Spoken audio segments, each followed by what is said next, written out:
Olá pessoal, meu nome é Mauro Picchigliani e usar Docker não é a mesma coisa que colocar tudo dentro de uma caixinha. Oi gente, aqui é o Wagner Crivellini e tem gente que garante que o futuro está nos containers. Olá pessoal, meu nome é Renan, eu sou pesquisador e engenheiro de software na IBM Research e hoje a gente vai compartilhar um pouquinho sobre Docker, Kubernetes. Você imaginou que a gente ia falar um episódio só sobre container? Há 3 anos atrás, não. Chegando hoje e a gente começando a falar, eu penso, cara, que vergonha, eu devia saber muito mais disso hoje. E temos aqui um convidado, o Renan, que trabalhou comigo diretamente na IBM, mas agora não tanto, e vai falar um pouquinho de Dockers pra gente. Renan, você tá empolgado em falar um pouco sobre Dockers, explicar um pouco dessa tecnologia que confunde tanta gente? Estou empolgado para falar sobre Docker e principalmente como que isso tem facilitado na implantação de nossos serviços na nuvem. Então vamos falar sobre Docker, interatividade com os nossos ouvintes, Wagner, em relação ao episódio 88, que falou sobre documentação. Aquele assunto que muitas vezes as pessoas postergam, deixam para fazer depois, mas que acabam tendo que fazer uma hora ou outra. É aquele mal necessário, todo mundo acha que é mal, mas na verdade ele é necessário, e você só fica sabendo disso na hora que você precisar. Então vamos ouvir o que os nossos ouvintes mandaram pra gente, mas antes só queria fazer um rápido anúncio. A minha esposa, a Thalita Pagani, está lançando um livro sobre acessibilidade relacionado à tese de mestrado dela. Então, quem tiver interessado sobre esse assunto, sobre acessibilidade de sites e informações relacionadas a design também, conteúdo acessível, esse tipo de coisa, vai ter o lançamento do livro dela na Livraria Cultura, do Conjunto Nacional. Fica aqui em São Paulo, capital, no comecinho da Avenida Paulista. Vai ser o lançamento desse livro dela, que tem o nome de Gaia, que é o que ela desenvolveu para ajudar a fazer essa avaliação de acessibilidade. E vai ser 7 horas da noite, então, na Livraria Cultura, na Avenida Paulista, no Conjunto Nacional. Vai ser dia 2 de abril de 2020. Pô, cara, que legal. Não sabia que ela estava lançando um livro e vai direto para a Livraria Cultura, né? Que para mim é um ponto de referência em termos de livraria aqui no Brasil. Adoro aquela livraria lá. Pois é, se eu não me engano, acho que uma das maiores da América Latina, alguma coisa assim. E o livro vai estar lá para vender também. Então, quem quiser, dia 2 de abril de 2020, às 7 horas da noite, na Livraria Cultura do Conjunto Nacional, aqui em São Paulo, que fica na Avenida Paulista, logo no comecinho ali da Avenida Paulista. Bem fácil de achar, um ponto de referência. 2 de abril é uma quinta-feira, então dá pra usar aí o horário de happy hour, dar uma passada lá pra prestigiar. Eu vou estar lá, junto com ela, acompanhando ela autografar o livro de quem quiser adquirir. Perfeito. Em relação aos nossos feedbacks, o pessoal não pode esquecer de mandar um e-mail pra gente no databasecast@gmail.com. Tem também o nosso site oficial, databasecast.com.br, Twitter, @databasecast, o canal no YouTube,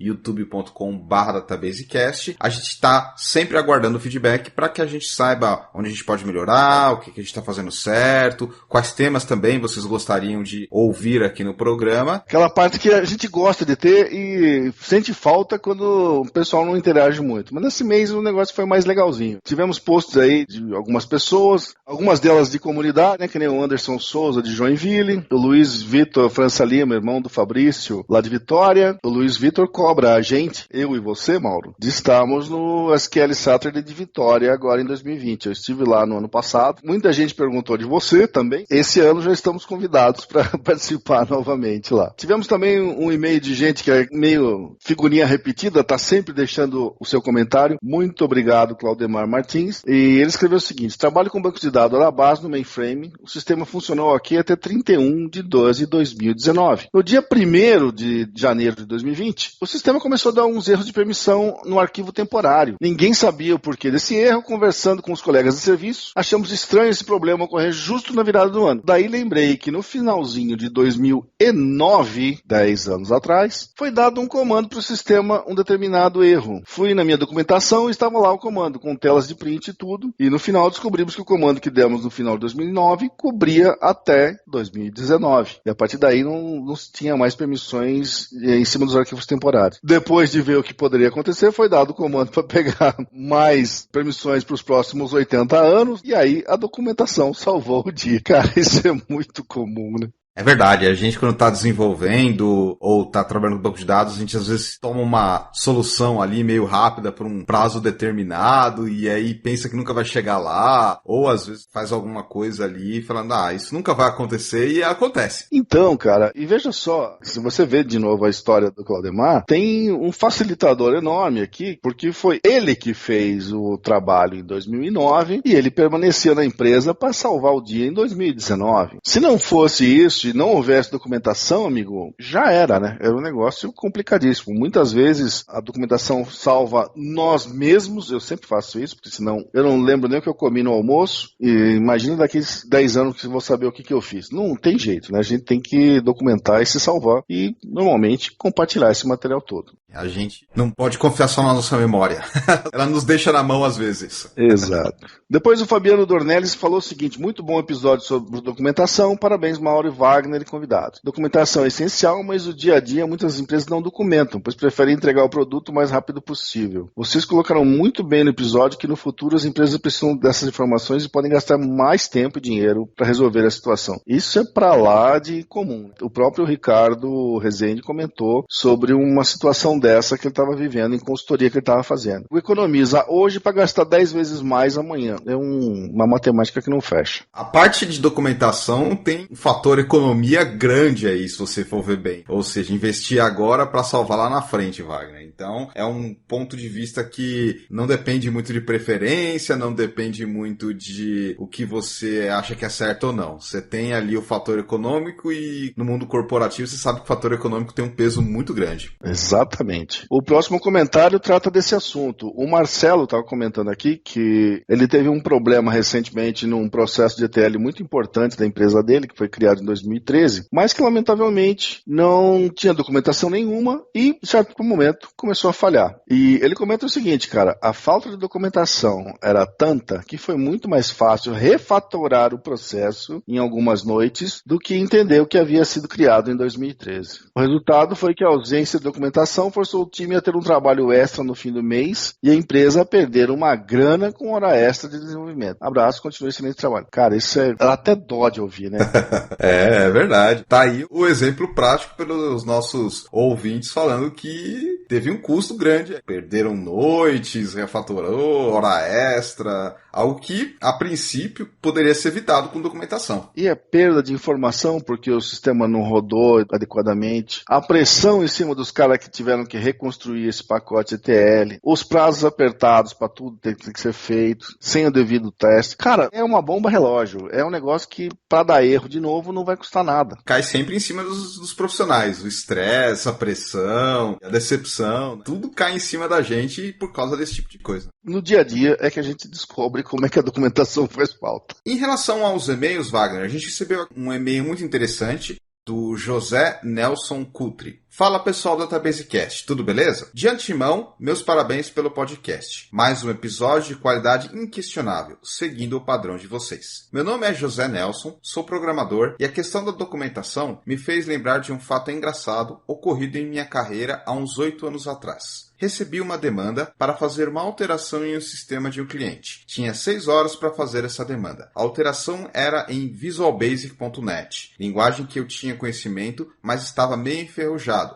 pois trabalhava com C# na época. Não havia uma linha de documentação, uma única linha de comentário no código. Das 6 horas de demanda, passei 3 delas entendendo o código e, depois disso, fiz a alteração em apenas 15 minutos. Depois dessa, passei a documentar meu código sempre que possível, pelo menos com comentários, para que o próximo que pegasse não passasse pelo que passei. Outra questão que eu achei o máximo no podcast foi vocês falando do Books Online. Nos idos de 2009, o Books Online me salvou muito em questões de SQL que eu tinha dúvidas. Acredito que foi uma baita ferramenta maravilhosa por parte da Microsoft. Muito obrigado por podcasts tão maravilhosos e ricos de conteúdo. Continuem sempre assim. Obrigado, José Nelson. Realmente, a proporção de tempo que a gente passa estudando para a proporção de tempo que a gente passa mexendo no código ou no script, quando a gente não tem documentação, é muito desigual. José Nelson, eu vou até comentar com você. Eu trabalho com Microsoft há muitos anos, eu sou obrigado a dizer que talvez o Books Online fosse melhor do que o SQL Server que nós tínhamos naquela época. Declaração polêmica, hein, Wagner? Era internet de escada, era uma catástrofe fazer consulta no Google, e o Books Online era bonitinho, tinha tudo que é tipo de informação que você precisasse, cara. O SQL Server 7, por exemplo, eu já usava Books Online, era fraquinho. Na verdade, era um Access com log. Vamos falar bem a verdade, né? Era um Access com log, sofria terrivelmente com as pane do Windows NT, que não era culpa dele, era culpa do Windows NT. Rapaz, o Books Online sempre ali bonitinho, salvando o dia. Eu adorava esse cara. Realmente, uma ferramenta muito importante que... Dando início à nossa gravação de hoje, vamos apresentar o nosso convidado. Renan, por favor, fala um pouco da sua experiência com containers e Docker no modo geral. Eu sou pesquisador em banco de dados e processamento paralelo distribuído, trabalhando no laboratório da IBM Research no Brasil, no Rio de Janeiro, mais especificamente. A gente tem usado bastante containers, Docker, Kubernetes, toda a stack aí relacionada a isso. A gente tem usado principalmente para facilitar a orquestração das aplicações que a gente desenvolve, né? Que os desenvolvedores desenvolvem, os sistemas de banco de dados também rodam em containers, então a gente tem usado bastante no laboratório essa tecnologia. Renan, fala um pouquinho para os nossos ouvintes sobre a sua carreira. Eu tenho 29 anos, 15 anos eu comecei a programar bem simples, em Visual Basic, Delphi. Eu tenho um histórico bem de desenvolvimento, de hands-on. Aí depois eu entrei na faculdade, né, eu fiz ciência da computação na UFRJ. Desde o terceiro período eu meio que me encantei pelo mundo de gerenciamento de dados. Os problemas relacionados a como você consegue analisar dados complicados, como você consegue fazer integração de dados e fazer consultas eficientes, esse tipo de coisa, e modelagem de dados, então tudo relacionado a essa área. Eu me interessei bastante durante a graduação inteira e acabei fazendo mestrado nisso, mais especificamente como que banco de dados apoia aplicações científicas complexas que rodam em clusters de HPC gigantes, de várias máquinas juntas, trabalhando juntas no mesmo problema. Então, como que o banco de dados ajuda nisso? Eu fiz na COP, na UFRJ, e aí eu estou agora no último ano do doutorado, também nessa linha de gerência de dados, de aplicações de sistemas complexos. Eu acho que um ponto bacana para a gente começar a falar sobre os containers é falar um pouco sobre a necessidade e o uso dos containers. Qual foi a principal motivação? Por que eles apareceram, para a gente começar a entender por que eles estão sendo usados. Tem um memezinho que eu gosto bastante que me ajuda a explicar essa motivação, porque infelizmente eu não vou poder mostrar o meme, né, que foi em áudio, mas eu vou tentar descrever. Tipo assim, uma garotinha falando que funcionava super bem no ambiente de desenvolvimento, funcionava super bem na minha máquina, mas aí quando a gente colocou em produção, tudo parou de funcionar, completamente diferente assim, o ambiente. Então, a ideia do container, quando a gente conta a história do container, inevitavelmente a gente faz os análogos com máquinas virtuais, a gente pode entrar nesses detalhes mais para frente, se for de interesse, mas a ideia do container é bem simples, assim. Você consegue ter um ambiente completamente isolado, um ambiente de desenvolvimento completamente isolado da sua máquina, da máquina hospedeira, né, por exemplo, da máquina que está rodando o seu desktop, por exemplo, onde você está desenvolvendo, e aí nesse container, nesse ambiente isolado, você instala pacotes, dependências, bibliotecas e consegue desenvolver usando dentro desse container. E aí a ideia é, beleza, você faz esse empacotamento dessas dependências da sua aplicação e aí, teoricamente, você consegue, como se fosse container de navio, assim, você consegue migrar, como está funcionando. Você consegue migrar aí para um ambiente de um servidor, de um ambiente de produção, nessa linha aí de facilitar a implantação de aplicações. Como agora a gente está nesse mundo de nuvem, de computação em nuvem, computação hybrid cloud, todo mundo precisa estar aware, né? Os desenvolvedores precisam estar cientes da existência dessa tecnologia, para que ela serve pelo menos. Sempre que você tá na rua ou no trânsito e vê aquele caminhão levando um container, você já pensa em tecnologia? Ou pensa em Muamba, que vem da China de container? Não penso em tecnologia não, cara. Sou meio maluco, mas nisso ainda não penso não.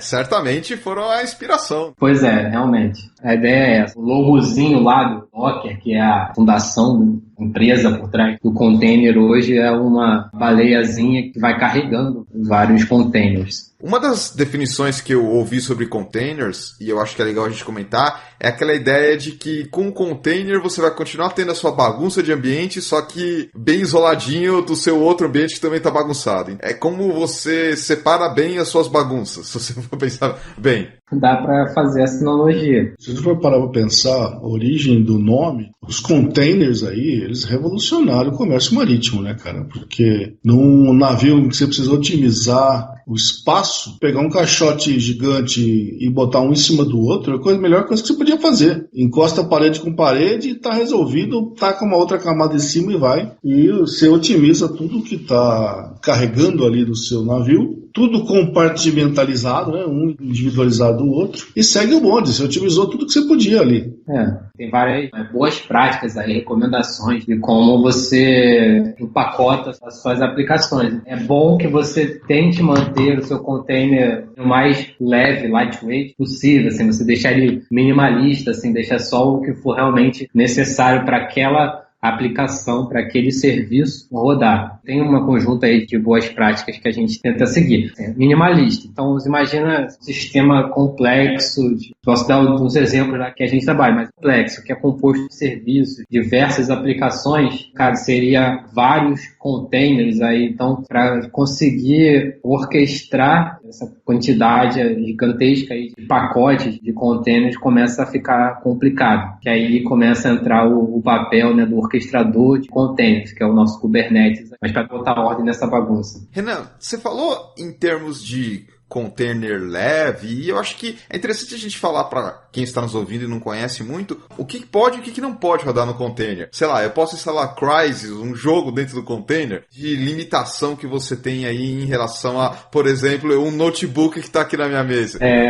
Instalar um jogo dentro de um container, nunca me passou pela minha cabeça. Em teoria, ele é uma máquina, é um novo computador. Ele simula uma nova máquina, tanto que o tempo inteiro a gente faz essa analogia com as máquinas virtuais. Então ele não deixa de ser um novo ambiente isolado que você, teoricamente, você pode instalar tudo que você instala no computador normal. Então é possível sim. Claro que, assim, como está falando das boas práticas, geralmente a gente não faz isso. Tem essa ideia de deixar os containers minimalistas ali, mas dependendo do propósito, tudo é possível aí. Mas eu acho bem estranho instalar um jogo dentro do container. Não me veio à cabeça nenhum uso para isso ainda. Certamente os containers, eles têm algumas coisas assim que você tem que pensar bem antes de você fazer. A proposta deles é diferente. Não é só você ter exatamente tudo que tem no seu ambiente, mas como você falou, tem uma coisa ali mais minimalista, só o essencial mesmo, e seguir um pouco aquela ideia que você falou também, de compartimentalizar em vários containers, até por uma questão de escalabilidade. A gente acabou não falando aqui, mas eu acredito que essa seja uma das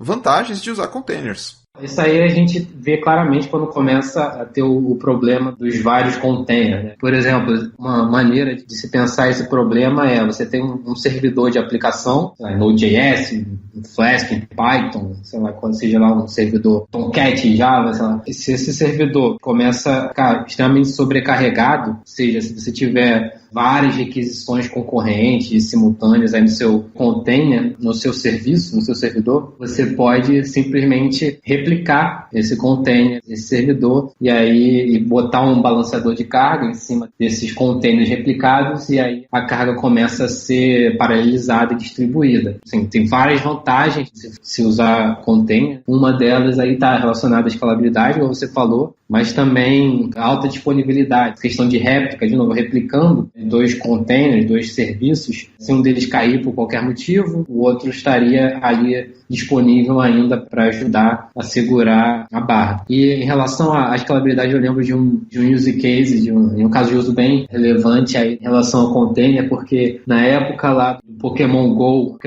surgiu, eles dimensionaram a infra deles para um certo tamanho ali. Daí foi uma explosão absurda, então viralizou o jogo, explosão absurda de acessos, e aí como a infraestrutura deles já estava containerizada, eles conseguiram, foi menos doloroso para eles começar a replicar vários serviços que dão suporte ao Pokémon Go, com isso adaptar melhor a carga que estava chegando, que era meio inesperado naquele momento. E você, tava caçando Pokémon lá com o seu celular ou não? Sou fãzaço de Pokémon, fãzaço de animes aí das antigas, mas Pokémon GO não sou muito fã, não. Pokémon GO eu também não curto, mas demanda muita dedicação, vamos dizer assim. Pois é. Bom, só pra gente fechar aqui um resumo, Renan, queria que você listasse quais são as principais vantagens e também as desvantagens de começar a utilizar os containers. Primeiro você tem um ambiente isolado, tenta simular o que você vai ter no seu ambiente de produção. Exatamente como vai ter em produção, você tem no seu desktop, evita esses problemas de só funcionava na minha máquina e não funciona mais quando eu coloquei em produção. Vários serviços compartimentalizados, né? São unidades de controle do seu serviço, você consegue orquestrar melhor sua carga, então você pode tunar, né? Ajustar a quantidade de containers de réplica, de containers de acordo com a sua carga. Isso te ajuda na escalabilidade, na alta disponibilidade e, além disso, todos esses termos que eu estou falando, unidade, escalabilidade, etc., são termos frequentemente usados na nuvem, na computação em nuvem. Como a gente está nesse grande movimento aí, vamos mover nossas aplicações, nossos sistemas, tudo para a nuvem,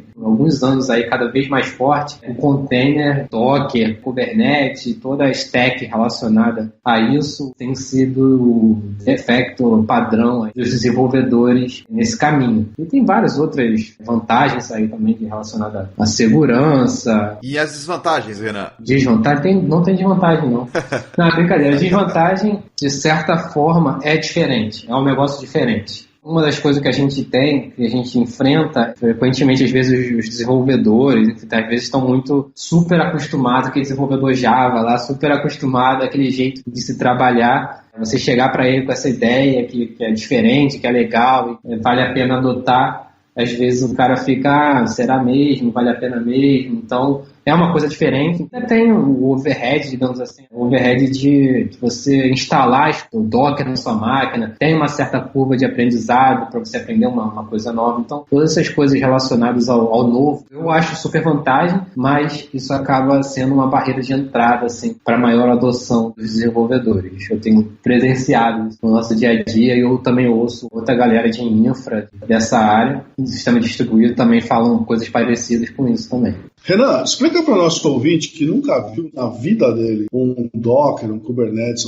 umas coisas desse tipo. Quando você fala em alta disponibilidade e escalabilidade, nós estamos falando do quê? De replicar um container e dobrar ele, em vez de ter um, ter dois, ter 10, ter 50. O que nós estamos falando? Ou crescer um container? Explica para o cara que não conhece nada. Bom, são dois conceitos diferentes, relacionados, mas diferentes. A escalabilidade, quando a gente fala de escalabilidade no mundo computacional, está relacionado a você conseguir adaptar a sua carga de trabalho, adaptar o seu sistema à carga de trabalho. Se você tem um servidor que está recebendo 10 requisições, você dimensionou, fez todo o seu trabalho pensando nessa carga de trabalho, se chegar 20 requisições nesse mesmo um servidor que você preparou para 10, você talvez vai começar a ter problema de desempenho, aquilo que você estava acostumado a demorar. O seu tempo de resposta, que às vezes era poucos milissegundos, pode começar a ter alguns segundos. Então, tem a ver com isso. Tem a ver você conseguir manter o que você espera que a sua aplicação responda, que o seu sistema responda, o tempo que o seu sistema responda. Então, tem a ver com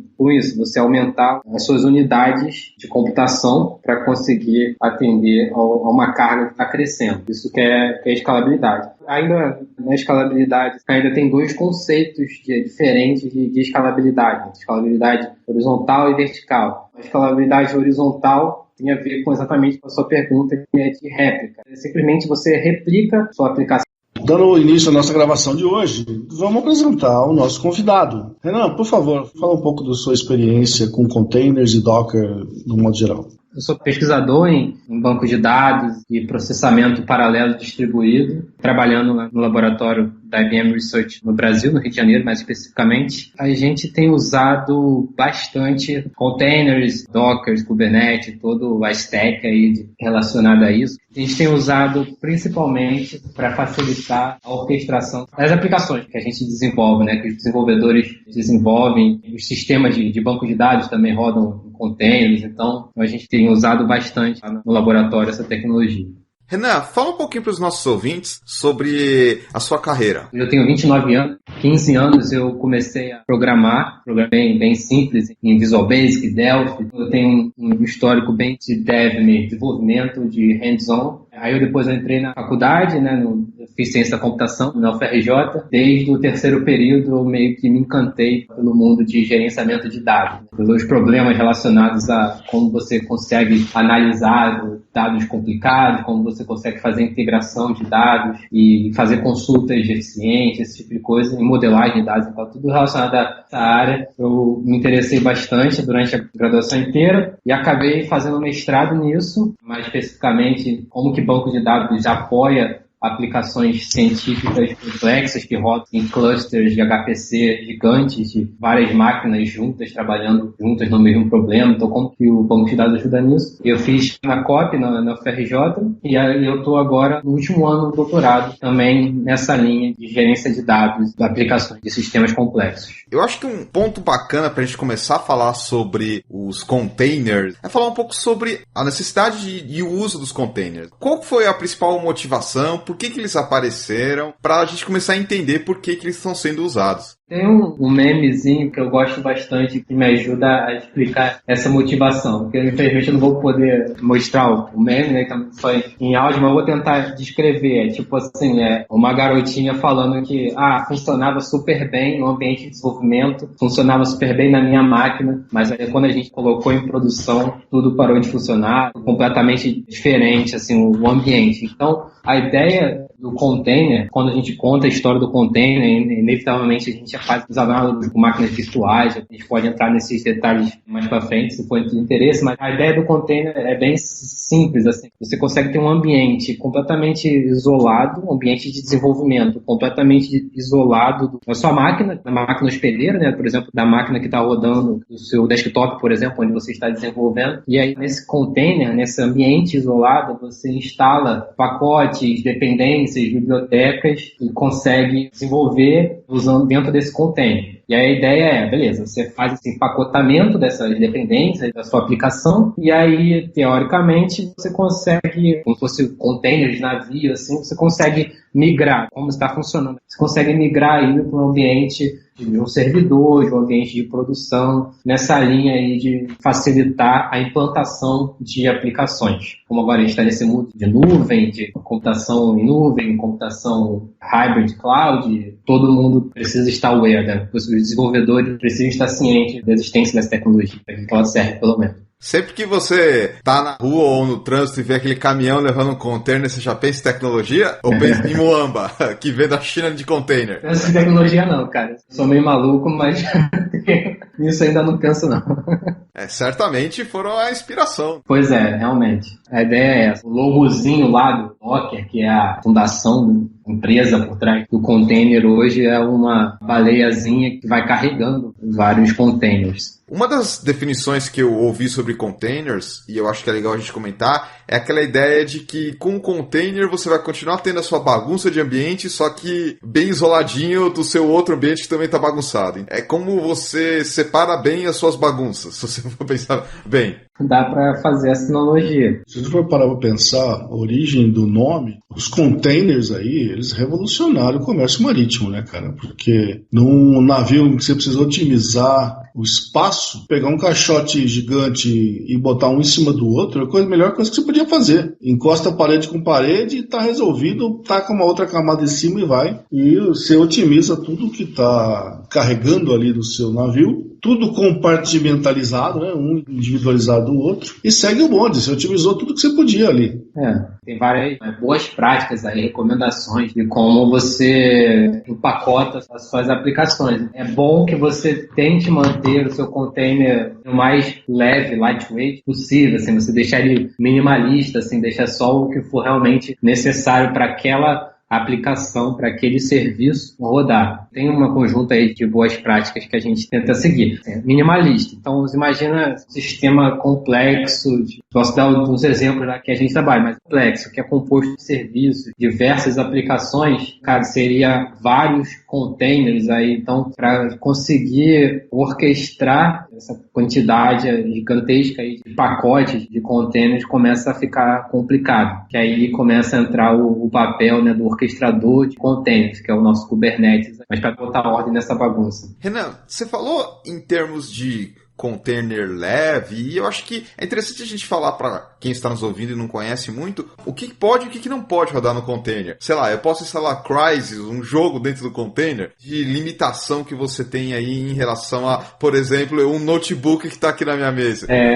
Instalar um jogo dentro de um container, nunca me passou pela minha cabeça. Em teoria, ele é uma máquina, é um novo computador. Ele simula uma nova máquina, tanto que o tempo inteiro a gente faz essa analogia com as máquinas virtuais. Então ele não deixa de ser um novo ambiente isolado que você, teoricamente, você pode instalar tudo que você instala no computador normal. Então é possível sim. Claro que, como está falando das boas práticas, geralmente a gente não faz isso, tem essa ideia de deixar os containers minimalistas ali, mas dependendo do propósito, tudo é possível aí. Mas eu acho bem estranho instalar um jogo dentro do container. Não me veio à cabeça nenhum uso para isso ainda. Certamente os containers, eles têm algumas coisas assim que você tem que pensar bem antes de você fazer. A proposta deles é diferente. Não é só você ter exatamente tudo que tem no seu ambiente, mas como você falou, tem uma coisa ali mais minimalista, só o essencial mesmo, e seguir um pouco aquela ideia que você falou também, de compartimentalizar em vários containers, até por uma questão de escalabilidade. A gente acabou não falando aqui, mas eu acredito que essa seja uma das vantagens de usar containers. Isso aí a gente vê claramente quando começa a ter o problema dos vários containers, né? Por exemplo, uma maneira de se pensar esse problema é você tem um servidor de aplicação, Node.js, Flask, Python, sei lá, quando seja lá um servidor Tomcat, Java, sei lá. E se esse servidor começa a ficar extremamente sobrecarregado, ou seja, se você tiver várias requisições concorrentes e simultâneas aí no seu container, no seu serviço, no seu servidor, você pode simplesmente replicar esse container, esse servidor, e aí botar um balanceador de carga em cima desses containers replicados, e aí a carga começa a ser paralelizada e distribuída. Assim, tem várias vantagens de se usar container. Uma delas aí está relacionada à escalabilidade, como você falou, mas também a alta disponibilidade, questão de réplica, de novo, replicando dois containers, dois serviços, se um deles cair por qualquer motivo, o outro estaria ali disponível ainda para ajudar a segurar a barra. E em relação à escalabilidade, eu lembro de um use case, de um caso de uso bem relevante aí em relação ao container, porque na época lá do Pokémon Go surgiu, eles dimensionaram a infra deles para um certo tamanho ali. Daí foi uma explosão absurda, então viralizou o jogo, explosão absurda de acessos, e aí como a infraestrutura deles já estava containerizada, eles conseguiram, foi menos doloroso para eles começar a replicar vários serviços que dão suporte ao Pokémon Go, com isso se adaptar melhor a carga que estava chegando, que era meio inesperado, né, naquele momento. E você, tava caçando Pokémon lá com o seu celular ou não? Sou fãzaço de Pokémon, fãzaço de animes aí das antigas, mas Pokémon Go não sou muito fã, não. Pokémon Go eu também não curto, mas demanda muita dedicação, vamos dizer assim. Pois é. Bom, só pra gente fechar aqui um resumo, Renan, queria que você listasse quais são as principais vantagens e também as desvantagens de começar a utilizar os containers. Primeiro você tem um ambiente isolado, tenta simular o que você vai ter no seu ambiente de produção. Exatamente como vai ter em produção, você tem no seu desktop, evita esses problemas de só funcionava na minha máquina e não funciona mais quando eu coloquei em produção. Vários serviços compartimentalizados, né? São unidades de controle do seu serviço, você consegue orquestrar melhor sua carga, então você pode tunar, né? Ajustar a quantidade de containers de réplica, de containers de acordo com a sua carga. Isso te ajuda na escalabilidade, na alta disponibilidade e, além disso, Todos esses termos que eu estou falando, unidade, escalabilidade, etc., são termos frequentemente usados na nuvem, na computação em nuvem. Como a gente está nesse grande movimento aí, vamos mover nossas aplicações, nossos sistemas, tudo para a nuvem, há alguns anos aí cada vez mais forte, o container, Docker, Kubernetes, toda a stack relacionada a isso tem sido o efeito padrão dos desenvolvedores nesse caminho. E tem várias outras vantagens aí também relacionadas à segurança. E as desvantagens, Renan? Desvantagem? Não tem desvantagem, não. Não, brincadeira. A desvantagem, de certa forma, é diferente. É um negócio diferente. Uma das coisas que a gente tem, que a gente enfrenta, frequentemente, às vezes, os desenvolvedores, às vezes estão muito super acostumados, aquele desenvolvedor Java lá, super acostumado àquele jeito de se trabalhar. Você chegar para ele com essa ideia que é diferente, que é legal, e vale a pena adotar, às vezes o cara fica, será mesmo? Vale a pena mesmo? Então, é uma coisa diferente. Tem o overhead, digamos assim, o overhead de você instalar o Docker na sua máquina, tem uma certa curva de aprendizado para você aprender uma coisa nova. Então, todas essas coisas relacionadas ao novo, eu acho super vantagem, mas isso acaba sendo uma barreira de entrada assim, para maior adoção dos desenvolvedores. Eu tenho presenciado isso no nosso dia a dia e eu também ouço outra galera de infra dessa área, do sistema distribuído, também falam coisas parecidas com isso também. Renan, explica para o nosso ouvinte que nunca viu na vida dele um Docker, um Kubernetes, umas coisas desse tipo. Quando você fala em alta disponibilidade e escalabilidade, nós estamos falando do quê? De replicar um container e dobrar ele, em vez de ter um, ter dois, ter 10, ter 50. O que nós estamos falando? Ou crescer um container? Explica para o cara que não conhece nada. Bom, são dois conceitos diferentes, relacionados, mas diferentes. A escalabilidade, quando a gente fala de escalabilidade no mundo computacional, está relacionado a você conseguir adaptar a sua carga de trabalho, adaptar o seu sistema à carga de trabalho. Se você tem um servidor que está recebendo 10 requisições, você dimensionou, fez todo o seu trabalho pensando nessa carga de trabalho. Se chegar 20 requisições nesse mesmo um servidor que você preparou para 10, você talvez vai começar a ter problema de desempenho, aquilo que você estava acostumado a demorar. O seu tempo de resposta, que às vezes era poucos milissegundos, pode começar a ter alguns segundos. Então, tem a ver com isso. Tem a ver você conseguir manter o que você espera que a sua aplicação responda, que o seu sistema responda, o tempo que o seu sistema responda. Então, tem a ver com isso. Você aumentar as suas unidades de computação para conseguir atender a uma carga que está crescendo. Isso que é escalabilidade. Ainda na escalabilidade, ainda tem dois conceitos diferentes de escalabilidade. Escalabilidade horizontal e vertical. A escalabilidade horizontal tem a ver exatamente com a sua pergunta, que é de réplica. Simplesmente você replica sua aplicação. Agora que a gente já falou um pouco sobre containers, vamos falar sobre queridinho da vez, que é o Docker. Renan, se puder explicar pra gente o que é o Docker? É uma tecnologia, é uma empresa, é um padrão, é uma maneira de fazer as coisas? Tem concorrente do Docker ou só tem o Docker para fazer container? Por favor, tire essas dúvidas para quem está começando e quer aprender mais sobre Docker. E eu adicionaria, é uma VM? Várias perguntas em uma só, hein, Renan? Container tem esses conceitos que a gente estava falando. Então, está relacionado a pacotamento da sua aplicação, do seu sistema. Então, o container é meio que o conceito da coisa. E o Docker talvez seja uma implementação de container. O Docker é uma organização, que se não me engano é uma instituição, uma empresa, que tem a sua forma de se implementar container. Existem várias tecnologias diferentes que implementam container. Docker é uma delas, talvez Docker seja a maior tecnologia atualmente que se implementa container. Ainda existem outras tecnologias, mas eu sinceramente nunca mexi com elas, não. O detalhe legal de Docker em relação às outras tecnologias é que tem uma comunidade gigantesca aí de desenvolvedores. Frequentemente tem alguma dúvida, algum problema, a gente vai lá no Google, no Stack Overflow, frequentemente tem a dúvida respondida. Em relação a VM, a diferença entre VM e container aparece frequentemente. Acho que a principal diferença é que VM você tem um sistema operacional inteiro dentro da VM, dentro desse pacote. Já o container não. O container ele tem um sistema operacional compartilhado com o hospedeiro. Então isso torna a VM ser muito mais pesada do que o container. Se você coloca o sistema operacional inteiro, tudo que é necessário para o sistema operacional rodar, você coloca um pacote, esse pacote vai ficar bem mais pesado do que você colocar ali só aquele mínimo do mínimo ali para ter um isolamento. Na VM, você geralmente tem o que eles chamam lá de hypervisor, tipo VMware ou VirtualBox, assim, tem alguma espécie de hypervisor ali para conseguir instanciar uma nova máquina virtual. Já com container, no mundo de container, não. Eles têm uma Docker Engine lá, um motor do Docker que vai criando novos containers. Então, por exemplo, uma VM pode chegar facilmente a gigabytes de dados. Assim, você transferir uma VM de um lugar para o outro, pode chegar a gigabytes de dados. Agora, container, em geral, normalmente tem algumas, no máximo algumas centenas de megabytes. Outros detalhes, por exemplo, você vai instanciar uma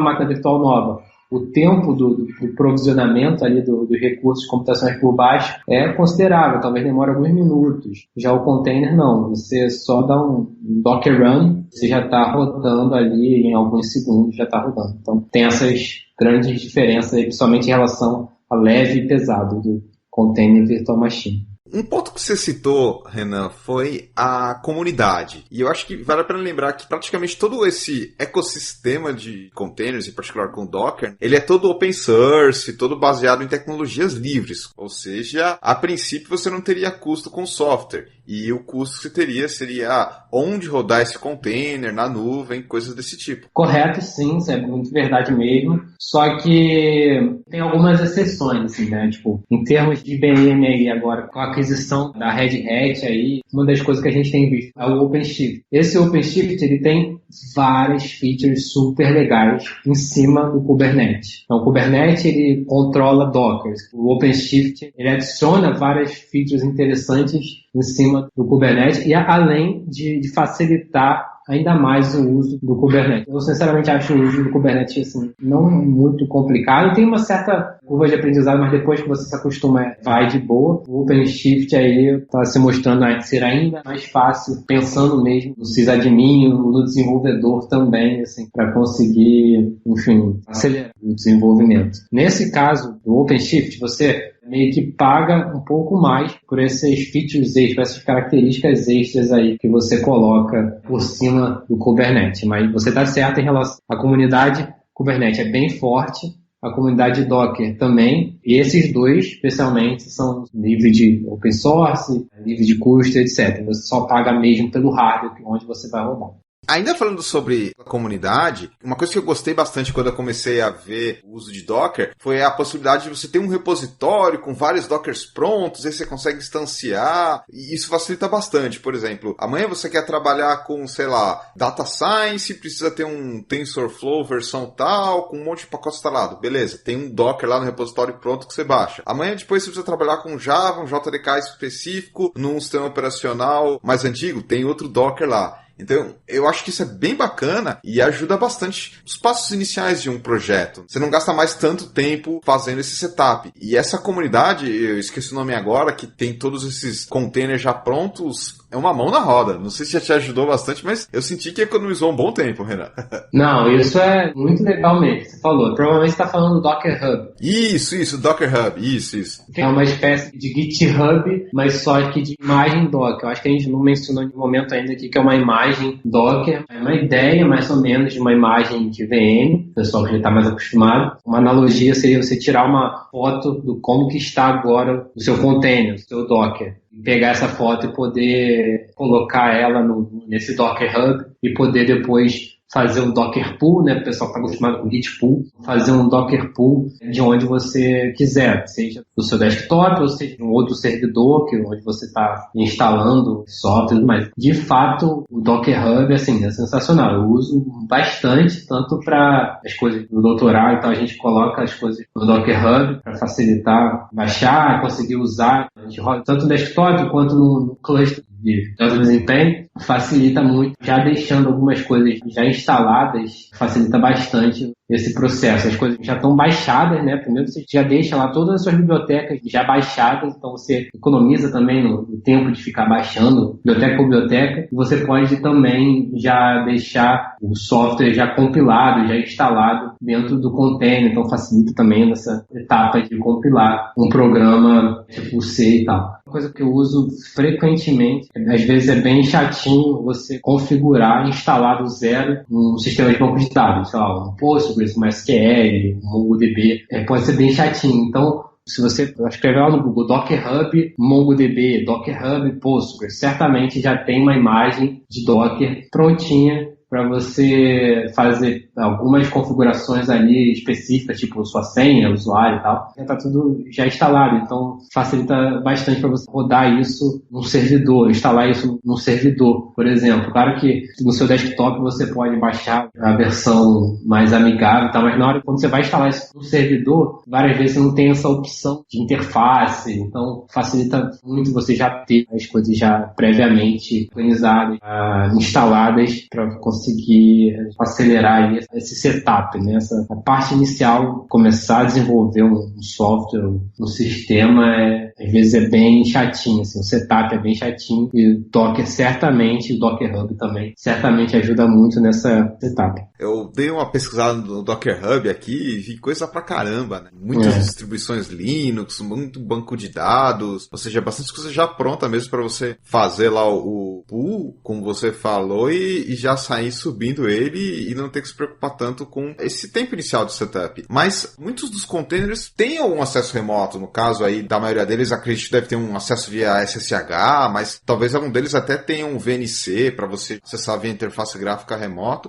Eu não tenho muita experiência com esse VNC, com usar interface gráfica dentro de container. Acredito que seja possível sim, mas em geral consigo resolver praticamente tudo que eu consigo pensar agora via terminal, via linha de comando para fazer, enfim, executar e rodar as coisas. Entrar num container rodando, o container já está rodando em algum hardware, né? Nem que seja seu próprio desktop. Bem de boa. Só é diferente do SSH, você fazer um SSH, mas assim, não é SSH exatamente o que você faz. Você executa um comando de terminal, digamos assim, de shell script dentro do container. E aí você consegue já entrar, você tem todo o acesso ali ainda no Docker. Geralmente você ainda tem o acesso de root dentro daquela máquina, né? Então você consegue instalar as coisas que você precisa e tal. É basicamente isso. Você consegue entrar no container bem tranquilo. Isso rodando no seu desktop. Falando de Kubernetes, para quase todos os comandos de Docker que existem, pelo menos os mais básicos, para entrar no container, você faz Docker exec, passa lá as flash, o -t, o ID do container, aí você pode passar um /bin/bash ali, o executável do shell script ali. E assim você entra. No Kubernetes tem um análogo a isso, que é o kubectl, que é a linha de comando do Kubernetes, praticamente igual, só que troca Docker por kubectl. Então, para o cara que já veio de Docker, usar Kubernetes é bem mais tranquilo. O Kubernetes é a maneira que você usa para entrar no servidor remoto gerenciado lá por Kubernetes. Se você tem um container rodando no cluster de Kubernetes, na nuvem, por exemplo, depois de fazer os seus logins, você consegue entrar usando kubectl. Agora, usando interface gráfica, eu confesso que eu não conheço. Lembrei de outra coisa interessante relacionada a isso, é que no Kubernetes, no dashboard do Kubernetes, pelo menos nas versões mais recentes, você consegue ver todos os containers que estão executando e consegue, num clique de botão, assim, você já consegue entrar no container na interface web, no dashboard web, assim, sem rodar nenhum comando, esse que eu acabei de falar, desse de kubectl que eu acabei de falar. Você clica no botão, você já está no container e já pode sair desenvolvendo ali, enfim, com acesso de root e tal. Nós estamos falando bastante de Docker em ambiente de desenvolvimento. E quando chega a ser alguma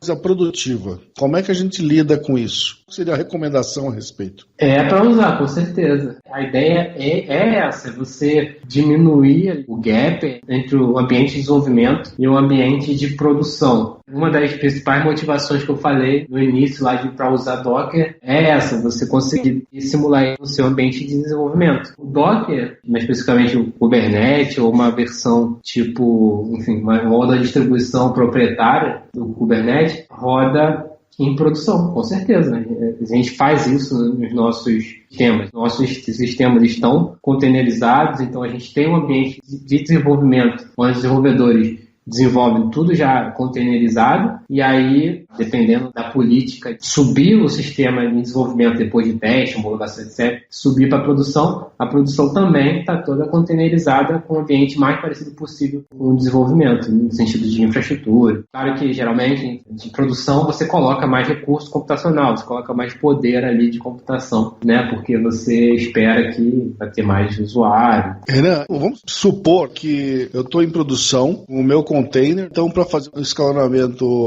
horizontal, eu estou duplicando esse container aí a rodo, 200 cópias idênticas do meu ambiente, mas cada uma num pequeno container. Como é que eu faço, no final das contas, juntar dados que foram coletados em cada um dos containers? A quantidade de réplicas está limitada a hardware físico, né? Então, está virtualizando cada vez mais, replicando cada vez mais o seu container, a sua unidade ali computacional, só que você continua com o mesmo hardware. Então, não adianta você ter 500 containers se você tem o mesmo hardware. Então, tem que levar isso em consideração. Na verdade, nem sei se dá para 500 containers com um hardware pequeno. Tem que levar isso em consideração. A sua outra pergunta foi em relação a como que eu junto os dados todos. O conceito legal dentro desse mundo de Docker e Kubernetes é o conceito de volume, que é basicamente, assim, de maneira fácil de explicar, é como se fosse um sistema de arquivos virtual, né, abstrato, assim, pelo menos do ponto de vista dos containers, criado entre os containers que usam aquele volume. Essa é a ideia de volume. Se tiver vários containers ali distribuídos, ali replicados, gerando dados, se todos esses containers estiverem usando o mesmo volume, eles todos vão estar escrevendo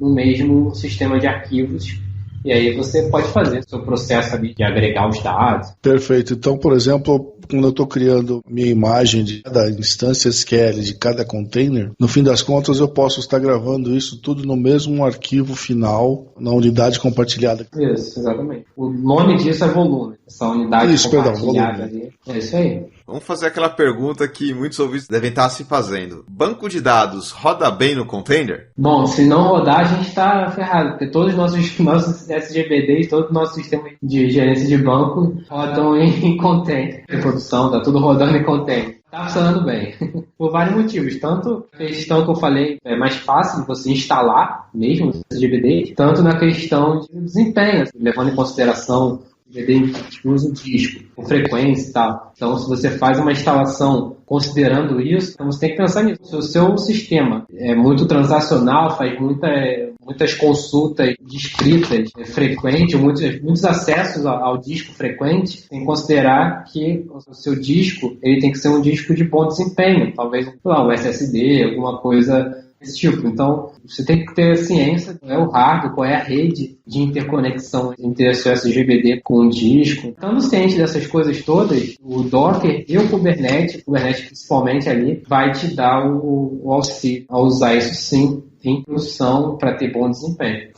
Uma coisa que eu tô vendo também, Renan, é que quando o pessoal que usa Docker começa a adotar essas tecnologias de containerização, isso também tem um impacto grande na arquitetura. Ou seja, quando você começa a usar Docker, você começa a pensar de um jeito um pouco mais diferente, mais distribuído, mais microserviço, balanceador de carga, aquela questão de tolerância à falha. Ou seja, não é só uma coisa de deploy, tem um impacto ali no desenvolvimento, pelo menos no sentido de componentes da arquitetura. Correto, corretíssimo. De fato, microserviço, o nome já fala, você tenta desenvolver serviços super especializados, e leves e pequenos. E, geralmente você coloca cada microserviço em um Docker, em um container. E aí, quando você tem um sistema complexo que tem, sei lá, dezenas de microserviços ou centenas de microserviços, cada microserviço pode ter sua própria política ali de replicação, de balanceamento de carga, etc., começa a ficar bastante complicado, sim, fazer essa orquestração.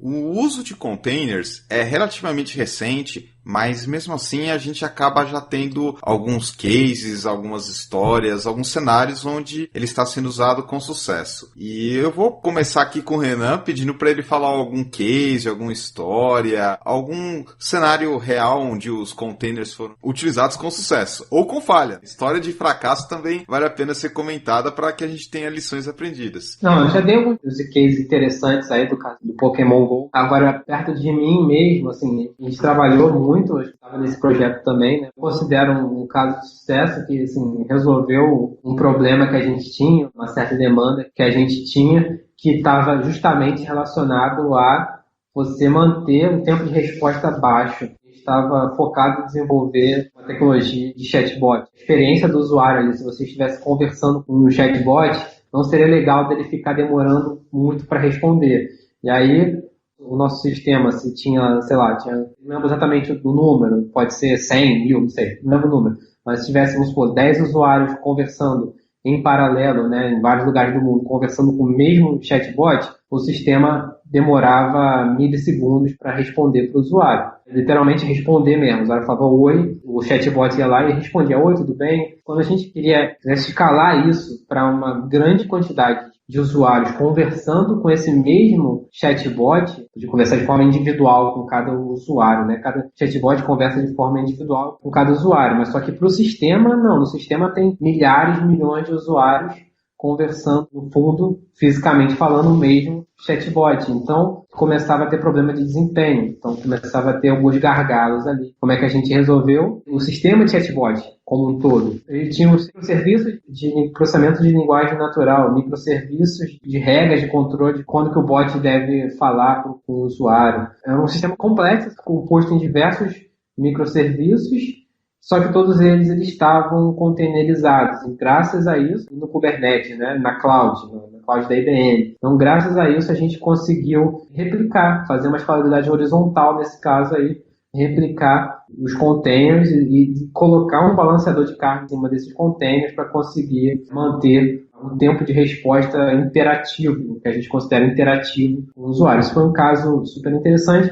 E um outro caso que a gente tem trabalhado mais recentemente, um sistema que a gente desenvolve que é para auxiliar geofísicos, geólogos e profissionais de geociência em geral a ter uma tomada de decisão de uma maneira mais eficaz.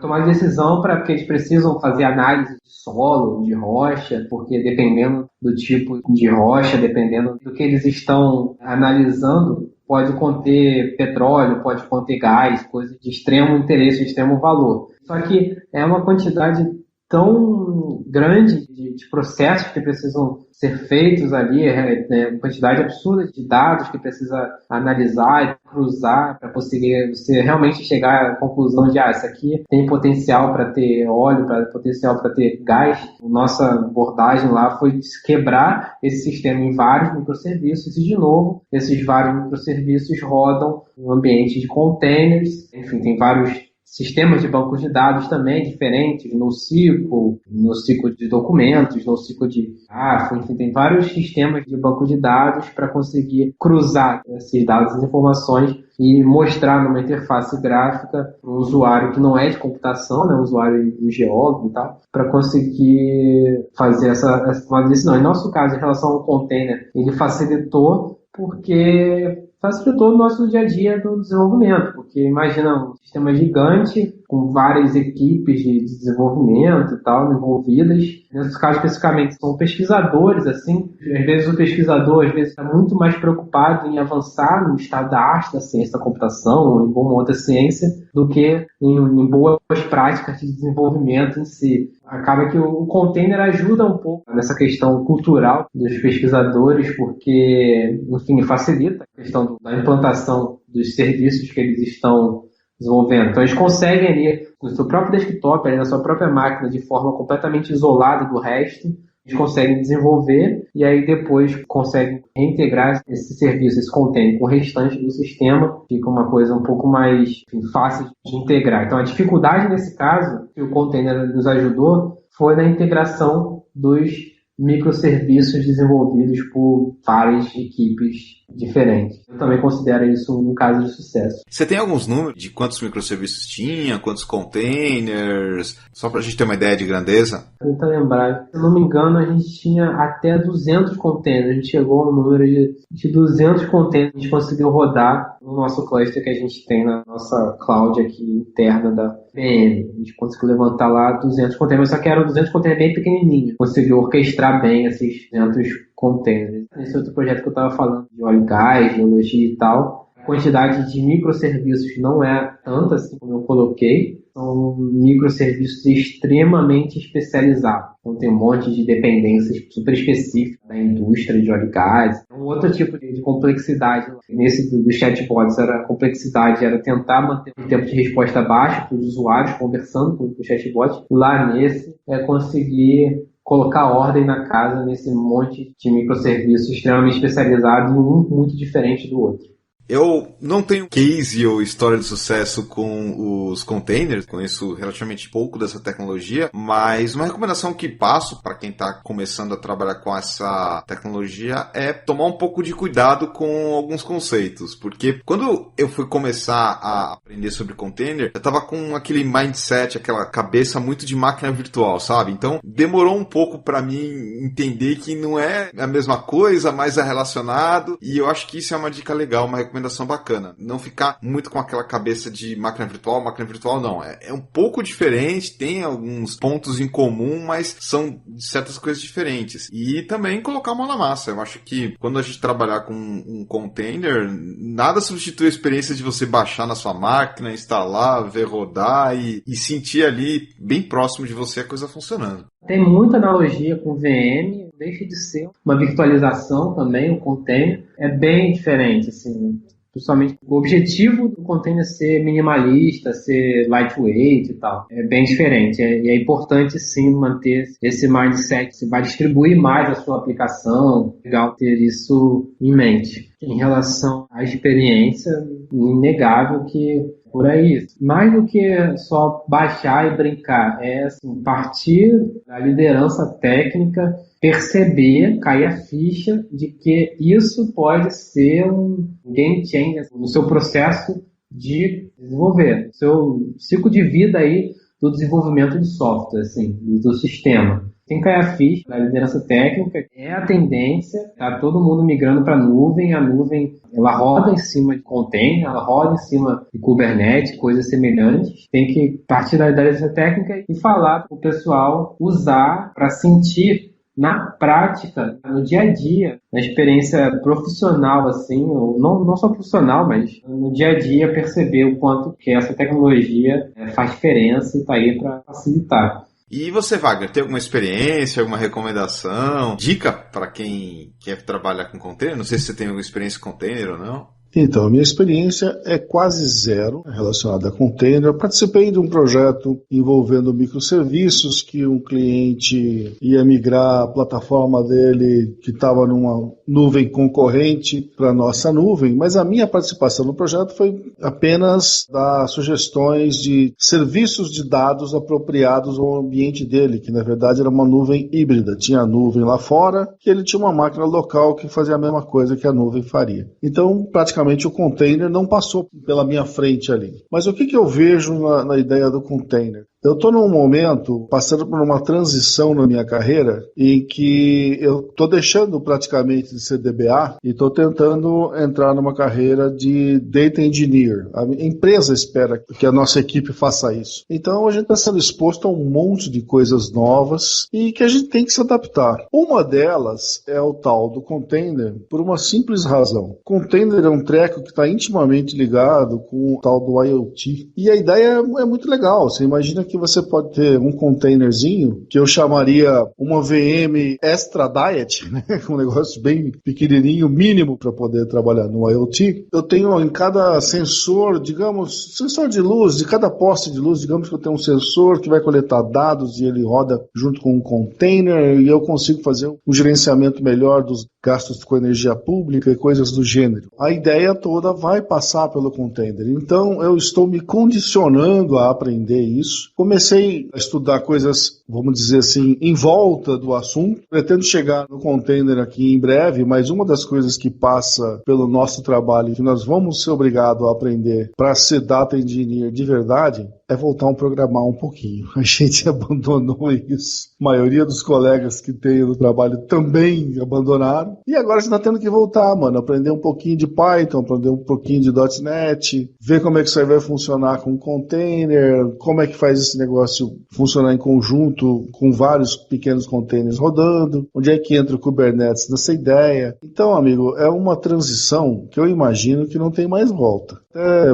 estou botando aqui nos anexos do programa um documentozinho em que o cidadão fala que container é o futuro do IoT, da internet das coisas. E a ideia parece muito apropriada, cara. Eu acho que vale a pena a gente começar a pensar e a se dedicar a esse caminho. Eu já estou fazendo a minha parte e espero em 2020 poder falar de experiências de implantação desse tipo de coisa. Para a gente fechar o programa, queria abrir espaço para as considerações finais. Primeiro, agradecer o nosso colega Renan, muito obrigado por ter participado aqui com a gente, espero que você tenha gostado. E responder a última pergunta, se você já passou frio e suou bastante, se o container por algum motivo acabou não subindo.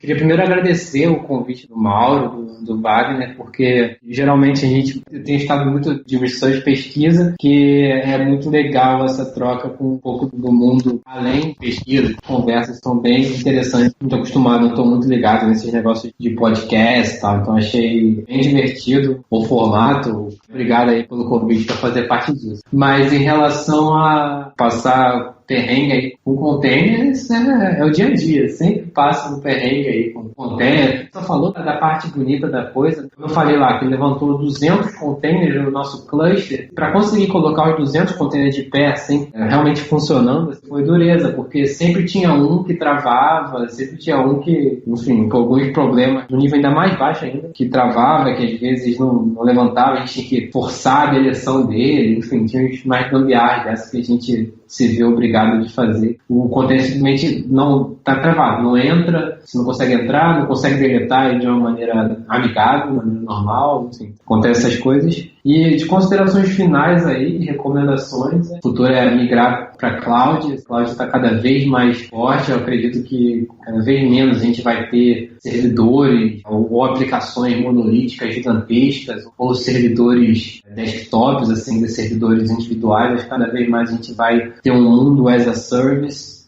tanto em infraestrutura as a service, como serviços as a service. Esse é o futuro, assim, já é futuro nada, esse já é o presente. Vai ficar cada vez mais forte aí agora nesse mundo do hybrid cloud, que você vai conseguir juntar as aplicações tanto na nuvem privada de uma empresa, enfim, fechada, quanto de uma nuvem aberta, tipo da Amazon, ou até mesmo dos seus servidores que você já usa. Então, tem sido a tendência aí, com esse mundo agora de inteligência artificial, de desenvolver modelo de machine learning, enfim, essa daí é a onda, e como o Wagner bem falou, as pessoas não têm muito tempo para pensar em modelar, fazer um modelo relacional daquilo, a gente já tem que trabalhar um dado como ele está mesmo, concordo com isso, e no final das contas está tudo meio que relacionado. A questão que a gente falou dos dados, é uma visão mais centrada nos dados, a questão da migração para a nuvem na cloud e a infraestrutura de software dando suporte, dando tudo isso, a orquestração de centenas de milhares de containers por baixo dos panos. Dependendo do que você está fazendo, às vezes você nem vê esses containers, mas eles existem, vão existir cada vez mais aí. É bom a gente, de tecnologia, estar ciente disso tudo.